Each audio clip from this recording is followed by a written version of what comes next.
we're quite excited about seeing you guys come over to the UK for the first time ever. Um, Ever. ever. What are you expecting? Firstly, what are you expecting from the shows?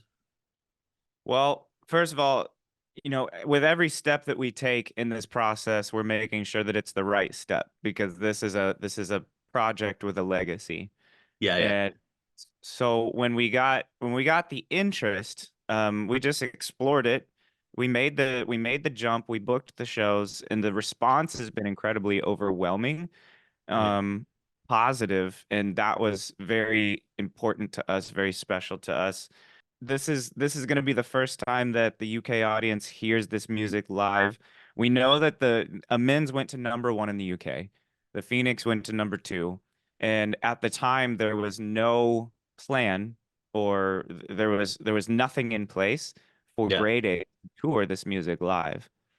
And so I think the excitement lies within being able to bring this music that has never been played live in its current format yeah, from yeah. a men in the Phoenix to bring it to the UK and for the UK fans to experience something that they probably never would have been able to experience is very special to me. Yeah. I mean, you mentioned the kind of interest and the kind of the love for the band and getting you over here. Well, for a band that's out in LA that's never toured the UK, never been over here, I mean, what does that feel like? There is a little bit nervous, but man, I gotta tell you, I think the UK fans really show up. I think they go crazy for live music. Yeah, yeah, And in the US, the US is a little bit different. I think the US is a little bit jaded there, Sean. right. I'm excited to see how crazy the UK can get at these shows. We can do I, that for you. I I'm saying like the crazier the people, the Yeah, better the show. yeah, And I've been known to jump into mosh pits and crowds and things like this. And so if the opportunity lends itself, man, I'm in the pit with you guys. yeah. Well, I mean, Manchester's, I think, the local venue for me. That's a no barrier venue, I think, currently. Ooh. So, yeah, Nice. Hey, if I don't come out with bumps, bruises, and bleeding, it yeah, wasn't a good show. yeah. That's not a show. That's not a rock and roll show.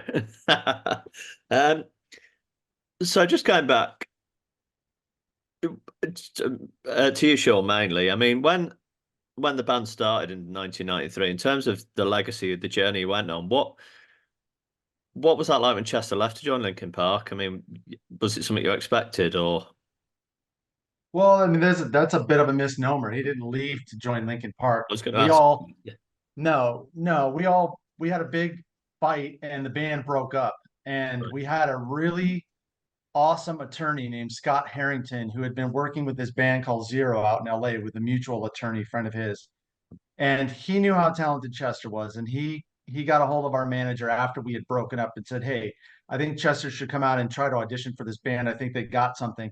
And that's how that culminated. I mean, they've kind of rewritten history around some of that stuff, and Scott Harrington gets left out of that conversation. But without Scott making that call and trying to take, the remnants of Grey Daze and making sure that Chester had a place to land because of how talented he was, the Lincoln Park story never would have happened. And it sucks that they kind of wrote him out of that. Yeah. It's not cool. I mean, do you have any regrets about the fight and that whole situation? Given that, No, I mean, no, I mean, it's always hindsight. Chester went on to do great things. Super proud of what those yeah, guys accomplished.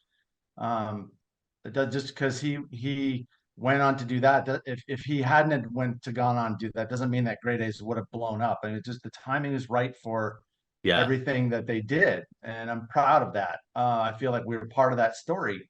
Um, so no, Mm. no. Okay, I mean, forwarding the clock then to 2016 and the band kind of reigniting. What was? Could you just talk us through that timescale and what happened? Sure. Chester and I were on the phone. We were talking about doing. He and I were business partners in a company called Club Tattoo, which is my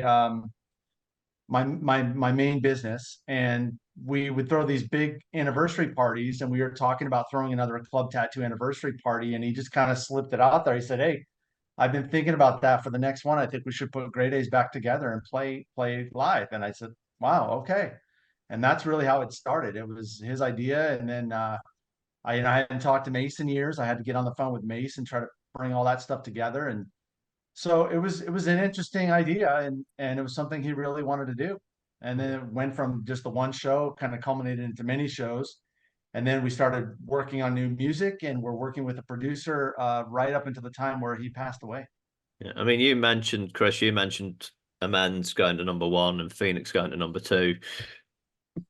From your point, Sean, did it surprise you, given the kind of timescale that had gone on? Did it surprise you the interest in the band, or do you think the Chester Uh, connection was obviously gonna? I mean, his fan base is so big. I can't say I was surprised at that. I mean, I was grateful that they were interested Yeah, in seeing it or listening to his other project, but I'm not surprised. I mean, his fan base was massive. He had such a massive impact on music for the last 25 yeah, years. He just absolutely. did. Yeah, So I think it honestly didn't come as a surprise to me. But it felt good and I was grateful for it, but I kind of anticipated that people would want to hear other things he did. definitely. I mean, when obviously after he passed away, I mean, I remember where I was when I got the news that he passed away. He'd been a big part of my musical growing up. I mean, I've got his print on my wall. But in terms of those initial conversations for you, how difficult was that, and kind of what got you through it? Oh man, I mean, we could spend 2 hours on this question. Yeah, I was in shock for the first 6 months and was just trying to play peacemaker and pick up all the broken fragments around the family and help out as much as I could.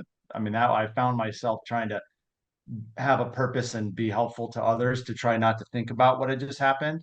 And yeah, I think it took me at least 6 months to kind of sober up to be like, wow, this has actually happened and he's gone and he's not coming back. I mean, I would find myself trying to dial on my phone and call him and I'd be like, oh shit, he's not, what am I doing? Um, so I was in shock for the first 6 months. And I think once we decided to put the music out and complete it, that became a very important integral part of the healing process for me yeah. and for Mason Kristen. I mean, it helped us all get through it, you know. Yeah, I mean, you look at the people that helped you through that. Some of the bands that you worked with, like Korn and POD, and all those artists came on board with you guys. I mean, that must have been a massive help in that healing process. It was great. And I think what made it easy is knowing our intentions. It was very easy for them to see that this was coming from the heart and that this was a meaningful project with purpose for us. And then it was easy for them to say, yeah, let's be part of that. And Yeah, I don't think it took a lot of time for them to want to jump in as soon as they had some conversations with us and saw what we were doing. yeah. And then at that point, you came on board, Chris. First of all, I mean, when you were looking obviously for a new vocalist, what did you want? Because obviously it's huge shoes to fill. I mean, iconic shoes. What did you want? And Chris, what did you want to bring to the band? Well, so first we nothing became official, and the first initial conversation. So I met Sean and the guys at the private listening party for Amends in 2020, and we just kind of hit it off and we stayed in contact. We'd text and call each other. Sean and the guys came out to see one of my bands touring through Phoenix, and so we kind of knew what each other was all about. And there were no intentions to do this live, zero. And I think the guys just kept getting phone calls and inquiries about Grey Daze live. And finally, in October of 2022, Sean just called me and said, "You want to fly out and hang out for a few days and see if this could be a thing?" And I said, "Yeah, absolutely. No intentions, no aspirations, nothing. Just to meet, hang out, get in a rehearsal studio, and see what this would be if we Right. decided to do it." And so that was the initial conversation. Is no intentions, just let's just see what it would be like. And the initial trip out there, good hangs, really amazing guys, genuine, authentic, respectful of the project. And overwhelmingly, that's kind of what we all wanted to bring to this was let's stay genuine, let's stay authentic, and let's not do anything that the fans don't want. Yeah. And so, you know, I it took a long time for us to even say, yes, this is the new era of Grey Daze. We're Right. writing new music. We're going to give honor to the past, but we're going to just have this new era of new music, new energy, and see what happens. So for me, I'm very careful and want to respect the project. And I think that the fans appreciate that and they see that and they want to see this band continue. Yeah. I mean, that must be, without kind of sounding cynical, that must be quite heartwarming to see how they've accepted you, because you've replaced somebody, like we said earlier on, that's iconic. That's the thing. And with every step that we take, we don't know what's going to happen. And that's a little bit nerve-wracking Yeah. given the legacy of this band and this project. And so to have the fans just embrace me with open arms has been very special to me, and to have the band embrace me with open arms has been very special to me. And I don't take any of it for granted. To the band, to the fans, this is a special moment that we get to have and experience together. Definitely. I mean, in terms of, like you've explained the kind of journey to joining the band, what made Chris the guy that you thought this is going to move forward and we want Chris to front the band? His attitude. Yeah. I mean, for me, it was quite simple. There was 40 singers we could have went and got, but Chris understood the standard that we wanted to keep. He understood the intention of what the band was and what we wanted to be, and he aligned with all those things. He had a great disposition. He, I mean, yeah, of course, he had the talent to sing the parts, but there's 10 other people we could have chosen for that very same reason. um, that was almost secondary. It was like, how is he going to fit in with us as a human being? Is he going to get along with us? Is he have weird, things that makes him not get along with other people? How does he write? Does he want to write? What does he want to do? I mean, all these things kind of fed into that. He just makes sense to be the guy. Yeah. Cool. I mean, and in And of terms course, of, he's extremely talented.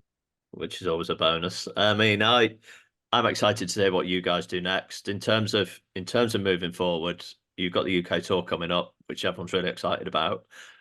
What's the vision going forward in terms of, do we see new music? Are we going to see you over for festivals, things like that? What's the plan?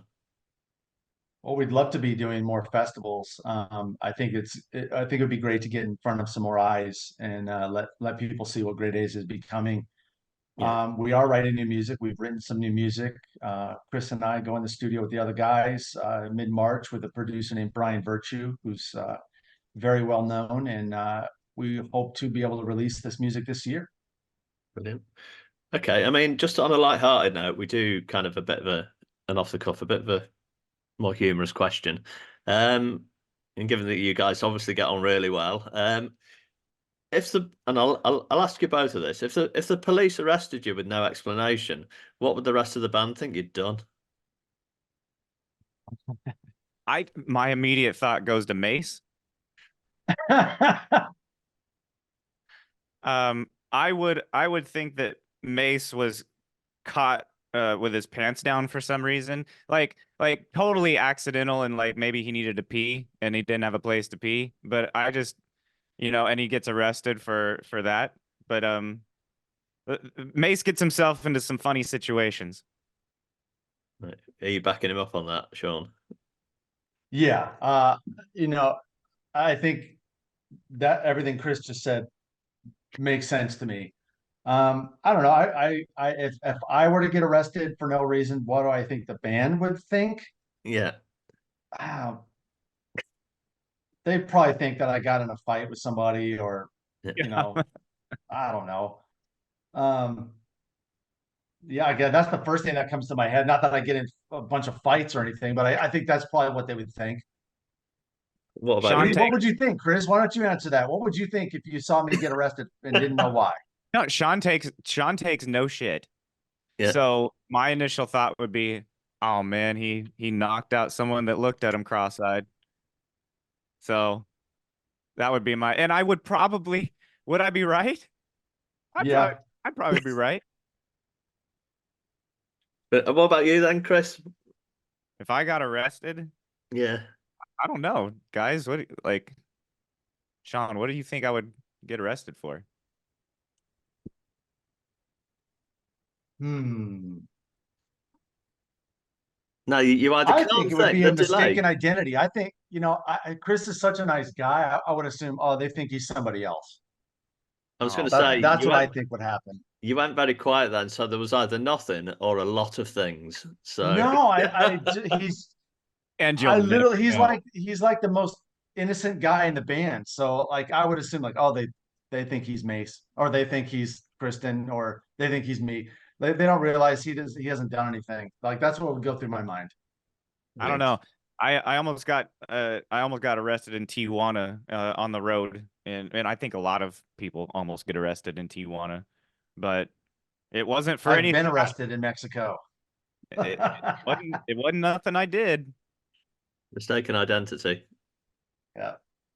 Brilliant. I mean, just to wrap up then, like we said, there's a lot of interest. You guys are finally getting to the UK. There's a lot of fans excited to see you. Have you got any message for them? Thank Yeah, you. we're coming. We're gonna be bringing it pretty heavily. So hope you're ready. Hope we can't wait to meet you guys. Definitely, we're looking forward to it. Yeah, this is gonna be special, guys. Like, thank you. The gratitude that we have for being invited over to the UK is special. We don't take it for granted, and we're gonna put on a hell of a show for everybody. Perfect. And I mean, just to wrap up then, I mean, what about the rest of the year? What are your plans? I Well, we think start off with the cruise in Germany that we're doing in May, just before we get to the UK. We've got some other interesting offers and shows that we're planning on doing. We've got a few shows in Phoenix. We're trying to map some stuff in the Midwest. Chris has got some ideas about doing some other things. And I think primarily we really want to try to track and get these songs out and released. Definitely looking forward to that. But yeah, looking forward to the shows in the UK. So hopefully we can carry this on when you get over here. Really excited about seeing you guys. let's do it. And yeah, just good luck with everything up to that point, and hopefully, and thank you for your time. I really appreciate it. I Hey, you're appreciate. welcome. We're going to be doing meet and greets at every single show. So if any of the fans have any memorabilia they want us to sign, bring it. We'll hang out as long as we can and spend as much time immersing ourselves in the culture out there. So we can't wait to shake some hands and meet everybody.